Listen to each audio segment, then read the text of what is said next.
오늘은 오랜만에 건설 산업, 그 중에서도 GS건설을 오랜만에 한번 다뤄보도록 하겠습니다. 올해 들어서 건설사들의 주가를 보면 GS건설은 마이너스 26%, 굉장히 진짜 주가가 나락을 갔습니다. 나머지 건설사들은 현대건설 11%, 대우건설 14%, DLNC는 많이 못 올랐어요. 한 0% 강보합세이고, 삼성엔지니어링은 41%나 올랐습니다. 삼성엔지니어링은 주력 사업이 화공 플랜트니까 다른 건설사들이랑은 조금 사업 영역이 달라요. 그러다 보니까 이번 2분기에 어닝 서프라이즈가 나왔거든요. 그래서 한 41% 올해 들어서 주가가 좋긴 하지만 전반적으로 건설사들의 올해 실적은, 그리고 주가는 별로 좋은 흐름을 보이고 있지가 않습니다. GS건설은 인천 검단 신도시 지하주차장 붕괴 사고 때문에 주가가 더욱더 많이 내려가 있는 상태예요. 일단 본론부터 말씀드리면 GS건설은 일단 단기적으로 그렇게까지 주가가 오를 만한 여력은 크게 보이지가 않습니다. 물론 좋은 기업이어서 망하지 않을 것이라고 생각을 하고 있고, 배당을 받으면서 장기간으로 끌고 가면 괜찮다고 생각을 하고 있어요. 지금 투자해도. 그렇지만 단기적으로 봤을 때는 그렇게까지 좋은 흐름을 보일 것 같지는 않아요. 그리고 이따 말씀드리겠지만 현대건설도 투자하기에는 나쁘지 않은 것 같더라고요. 배당만 보고 비교했을 때는 GS건설이 훨씬 더 낫긴 하지만 현대건설이 최근 들어서 수주 실적이 굉장히 좋습니다. 그래서 그런 부분에 대해서 오늘 한번 말씀드려 보도록 할게요. GS건설의 최근 주가를 보면 굉장히 좀 많이 하락을 했어요. 인천 검단 신도시 붕괴 사고, 그때 이후로 주가가 굉장히 나락을 간 상태이고, 지금 주가는 그래도 어느 정도 조금 반등을 하려나 하는 흐름을 보이고 있긴 합니다. 최근에 미국 빅테크 그리고 우리나라 2차전지 기업들의 주가가 굉장히 조정을 많이 받고 있는데, 그래도 좀 GS건설과 같은 건설사들은 조금 흐름이 괜찮은 모습을 나타나고 있습니다. 장기적으로 봤을 때 GS건설의 주가가 굉장히 많이 떨어졌어요. 지금 주가가 2000년대 초중반 그때 정도로 많이 떨어졌기 때문에 어찌 보면 밸류에이션적으로는 굉장히 매력있다라고도 생각이 들고 있긴 합니다. 과거 건설사들의 주가 흐름을 보면 2007년도, 2008년도 이때는 중국발 경제성장 때문에 그때 우리나라 경제성장률도 거의 한 10% 정도가 나왔습니다. 그러다 보니까 주택사업, 건설사들이 굉장히 좋았어요. 그때는 철강, 조선, 건설 모두 다 좋았었죠. 그리고 2010년도, 2011년도 이때는 고유가 시대여서 그때 차화정이 굉장히 괜찮았었죠. 그때 해외 수주가 엄청 폭발하던 시기였습니다. 물론 나중에는 저가 수주 때문에 이렇게 주가가 내리막길을 걸었긴 했지만 최근 들어서는 다른 건설사들은 그래도 괜찮은데 GS건설은 유독 많이 빠졌습니다. 그래서 장기적으로 봤을 때는 어찌 보면 지금 지하주차장 붕괴 사고가 영업 정지로 이어져서 신규 수주를 단기간 못할 수는 있긴 하지만 그래도 장기적으로 봤을 때는 이 상황이 언젠가는 좀 지나갈 거라고 생각을 하고 있습니다. GS건설의 자회 브랜드 훼손에 대한 이야기도 나오고 있는데 결국 시간이 지나면 LCD 현대산업개발과 마찬가지로 그래도 조금 회복을 하지 않을까 생각을 하고 있어요. GS건설이 그래도 대기업이잖아요. 그렇게 쉽게 망할 것 같지는 않습니다. 그렇다고 해서 과거 2010년도, 11년도, 2007년도, 8년도 그때처럼 주가가 오를 거는 아니지만 그래도 지금 주가가 15,000원 정도면 3만원만 올라가도 100%거든요. 3만원이면 요 정도예요. 요 정도만 올라가도 100%니까 그래도 조금만 회복하면 차익을 노릴 수 있지 않을까 생각을 하고 있습니다. 그래도 그 기간에 대해서는 조금 한번 고민을 해봐야 될 것 같아요. GS건설의 실적을 보면 이번 2분기 실적이 완전 개판이었습니다. 당연히 이번 인천 사고에 대한 비용을 반영해서 그렇고요. 그래도 3분기 실적부터는 다시금 정상화될 것이라고 일단 보고 있는 상태예요. 그리고 여기는 신규 수주를 거의 한 매 분기마다 3조 8천억 정도씩 벌 거라고 예상을 하고 있는데 이게 나중에 영업 정지가 나오면 또 어떻게 될지는 몰라요. 그 부분에 대해서는 한번 생각을 해보셔야 될 것 같아요. 그래도 과거 LCD 현대산업개발의 사례를 봤을 때는 영업 정지를 받더라도 행정 조치에 대해서 이의를 제기하거나 아니면 연기 같은 거를 얘기하면서 조금 신규 수주를 계속해서 이렇게 늘릴 수도 있습니다. 그래서 그 점에 대해서는 완전 큰 우려 사고는 아니라고 보고 있어요. 오히려 지하주차장 붕괴 사고 이후로 추가로 발생했을 수 있었던 부실 시공에 대한 우려가 오히려 사라졌다는 점이 긍정적으로 생각할 수도 있을 것 같습니다. 그래서 GS건설의 올해 실적은 굉장히 좀 처참합니다. 675억 정도를 벌 것이라고 증권사들이 예측을 하고 있는데 아무래도 조금 2분기 실적이 굉장히 안 좋았기 때문에 그런 영향이 있는 것 같습니다. 그래도 내년이랑 3, 4분기 그때 실적은 다시금 정상화될 것이라고 보고 있으니까 그 부분에 대해서는 조금 안도를 할 수 있다고 생각을 하고 있고, 그리고 GS건설을 투자할 때 이 부분을 가장 좀 중요시 여겨야 되는데 배당금에 대한 부분입니다. 배당금이 어느 정도 조금 예전 예상했던 것보다 좀 축소했습니다. 원래 전에는 한 1,300원 정도 줄 것이라고 봤는데 지금은 1,010원 정도로 좀 많이 떨어졌어요. 그래서 원래는 한 8% 정도의 배당 수익률을 예상했지만 지금은 한 6% 초중반 정도로 많이 떨어졌습니다. 그래서 이 점을 봤을 때는 GS건설에 투자할 때 조금 여간 좋지는 않다고 생각이 들고 있지만 장기적으로 봤을 때 조금 오래 투자하실 분들은 그래도 조금 괜찮지 않을까 생각을 하고 있어요. GS건설의 신규 수주 추이를 보면 올해 한 9.5조 정도를 수주 딸 것이다 라고 보고 있는데, 요거는 사실상 조금 높게 보는 추이라고 생각을 하고 있어요. 국내 건설 사업이 되게 안 좋기 때문인데, 요거는 뒤에서 다시 말씀드릴게요. 주택 쪽 신규 수주는 올해 가이던스 대비해서 한 30% 정도밖에 안 났습니다. 이미 상반기가 대다수 지났고 올해가 끝나려면 한 3개월 정도밖에 안 남았는데, 요 정도라 그러면 굉장히 좀 안 좋은 흐름을 보이고 있다라고 생각을 하시면 될 것 같고, 신규 수주는 좀 많이 벌 거라고 예상을 하고 있는데, 신규 수주는 그래도 잘 되고 있어요.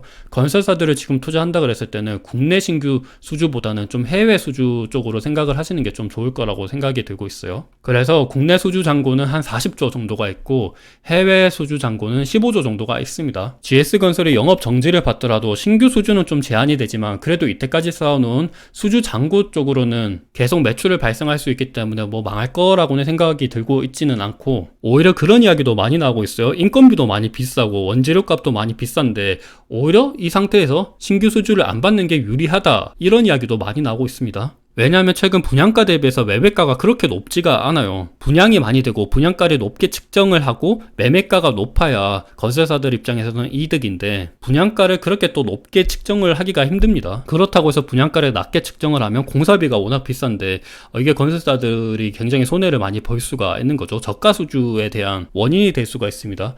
그 점을 본다 그러면 GS건설의 지금 상황이 그렇게까지 나쁘지는 않다라고 생각이 들고 있고, 뭐 그렇다고 해서 GS건설이 좋다고는 이야기하는 건 는 아니에요. 국내 건설 수주액을 보면 지금 7월달 기준으로 굉장히 좀 별로 안 좋은 흐름을 보이고 있습니다. YOY 증감률 기준으로 보면 지금 마이너스 20%까지 떨어졌기 때문에 지금 국내 건설은 좀 안 좋다. 주거용도 굉장히 안 좋고 비주거용도 안 좋습니다. 토목이 그나마 조금 방어를 하고 있는데, 토목도 좀 사실상 그렇게 좋은 흐름을 보이는 거는 아니에요. 왜냐하면 건축 허가 면적이 계속 축소를 하고 있습니다. 주택 인허가도 좀 계속 떨어지고 있죠. 고금리 상황이 지속됐었던, 본격적으로 시작했었던 2022년도 작년도 한 3월 그때부터 계속 떨어지고 있습니다. 건축 허가 면적 인허가 뿐만이 아니라 건축 착공 면적도 계속 축소를 하고 있고, 건설 기성액은 아직 오르고 있긴 하지만 건설 기성액은 좀 후행하는 특성이 있어요. 착공 면적이 떨어지면 나중에 이 건설 기성액도 나중에 떨어질 것이라고 보면 될 것 같아요. 일단 건설 부동산에 대해서 허가가 나타나야 착공이 되고, 그러면 착공 면적이 늘어나고 나중에 기성액도 늘어나는데, 지금 흐름은 좀 선행지표상으로 착공도 안 되고 허가도 안 되고 있으니까 이게 건설 시황이 별로 안 좋구나 라고 느껴질 수가 있을 것 같죠.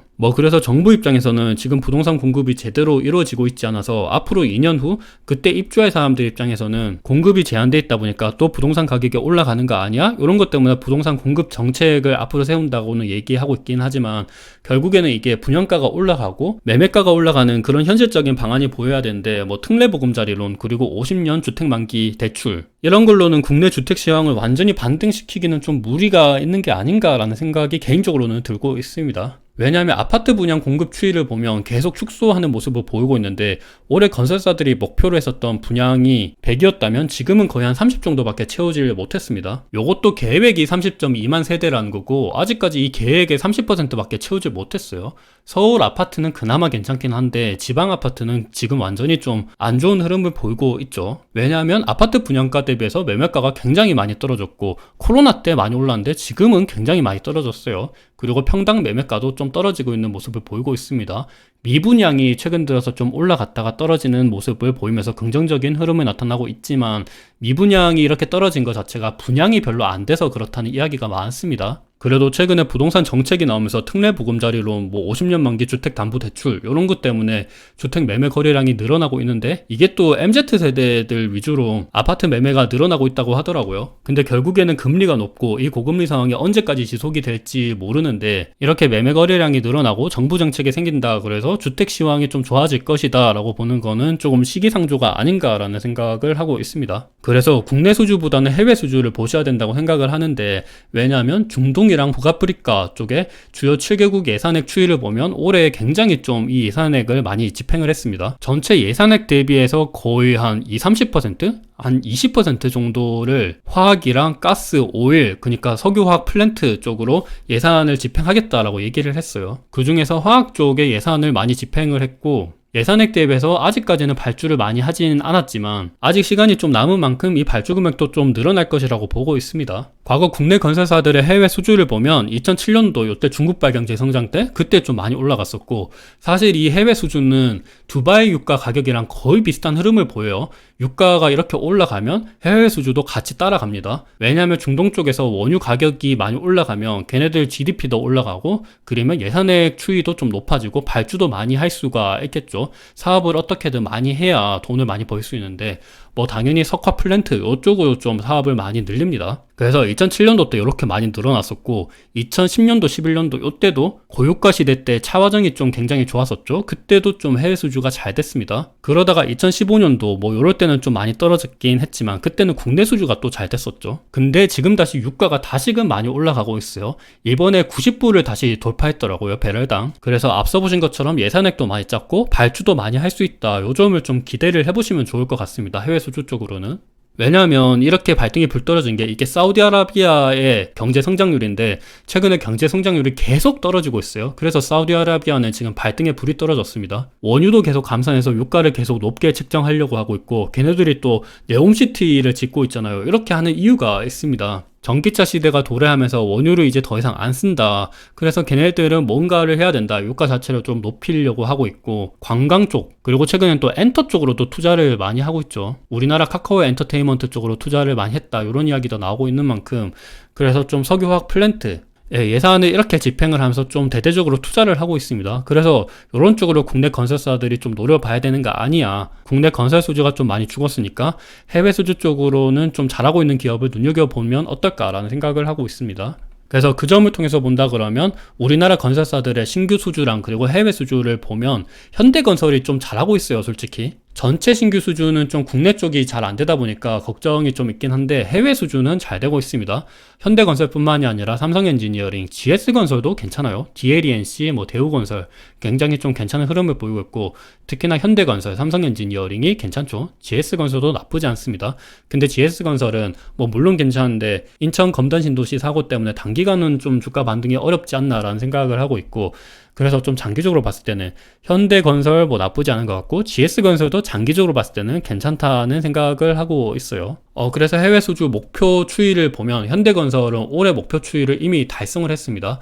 목표 달성률 110% 이미 오버해서 달성을 했고, 대우건설도 128%면 굉장히 좀 괜찮죠. GS건설은 26.7%, 조금 반등할 필요는 있어 보이네요. 그래서 결론은 국내 건설 사업은 조금 별로 안 좋은 흐름을 보이고 있고, GS건설도 뭐 마찬가지인 모습을 보였고, 그나마 조금 건설사들이 투자할 때 보셔야 되는 점은 해외 수주 쪽인 것 같다. 뭐 GS건설이 망할 거라고는 생각을 하고 있지는 않고, 그치만 좀 단기적인 센티멘트는 좀 안 좋기 때문에 앞으로 장기적으로 투자하시는 분들은 2, 3년 정도 투자하시는 분들은 그래도 지금 주가 정도면 좀 많이 떨어진 거 아닌가? 아니면 뭐 나중에 GS건설의 주가가 조금 더 떨어질 수도 있으니까 이참에 국내 건설 사업이 나중에 좀 돌아선다 그러면 그때 GS건설을 조금 눈여겨볼 수 있다는 점, 그 점을 좀 바라보면서 지금 지켜봐도 되지 않을까 하는 생각을 하면서 오늘 영상을 마무리하도록 하겠습니다. 어느 정도 도움이 되셨으면 좋을 것 같습니다.